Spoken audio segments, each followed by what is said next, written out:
আজ ছিল আমার কলেজে লাস্ট এক্সাম, তাই আমি তাড়াতাড়ি করে রেডি হয়ে নিচ্ছিলাম। আর এদিকে ঘড়ির কাঁটায় বেজে গেছে 8:30, আর আমার 10টা থেকে এক্সাম শুরু, তাই ঝটপট করে রেডি হয়ে নিচ্ছিলাম। আর একটু মনটা খুশি ছিল, কারণ আজ ছিল আমার শেষ পরীক্ষা।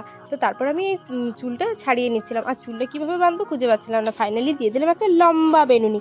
তারপর চলো, আমি তো ফাইনালি রেডি হয়ে গেছি, চলো এবারে যাওয়া যাক পরীক্ষা দেওয়ার উদ্দেশ্যে। তার আগে একটু ভগবানকে প্রণাম করে দিই, কারণ ঠাকুরকে না প্রণাম করে গেলে আমার কোনো কাজেই মন বসে না। আর এখানে মাকেও টাটা করে দিলাম। আর এদিকে দেখছি আজকে প্রচণ্ড রোদ উঠেছে।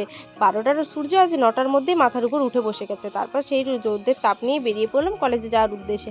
আর আমি ফাইনালি হেঁটে হেঁটে যাওয়ার পর রাস্তায় গিয়ে দেখি একটাও টোটো নেই। আমি তো ভীষণ চিন্তায় পড়ে গেছি, কারণ ঘড়ির কাঁটা তো এখন প্রায় 9টা 15, আমার তো 10টা থেকে এক্সাম শুরু। তারপর খানিকক্ষণ অপেক্ষা করতে থাকলাম, এদিক ওদিক তাকিয়ে দেখছি একটাও টোটো আসছে না।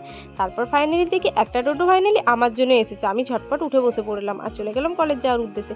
আর প্রচণ্ড টেনশন নিয়ে যাচ্ছি কলেজে, কারণ আজ লাস্ট পরীক্ষা, কেমন হবে কে জানে। আর আমার যেহেতু পরীক্ষার সেন্টারটা সামনেই পড়েছিল, তাই আমি টোটোয় করে চলে গিয়েছিলাম। বাস বা ট্রেন কিছুই নিতে হয়নি। ফাইনালি চলে এলাম আমার কলেজের সামনে। আর এখন ঘড়ির কাঁটায় বেজে গেছে প্রায় 9টা 40-এর মতো। আমি তাড়াহুড়ো করে কলেজে গিয়ে দেখি, ও মা, এই তো কলেজের গেটই এখনো খোলা হয়নি। আর হ্যাঁ, আগের পরীক্ষাগুলোতে আমার মা আমার সাথে ছিল, তাই আমার একটু ভয়টাও কম ছিল। আজকে তো মা আসেনি, আমার তো ভীষণ ভয় লাগছে। তারপর আমি সিট না খুঁজে পেরে একটু পায়চারি করছিলাম, আর ফাইনালি দেখলাম আমরা কলেজের গেট খুলে দিয়েছে। তারপর আমরা সিঁড়ি দিয়ে উঠে গেলাম, আর আমার সেন্টারেও যেয়ে পৌঁছে গেলাম।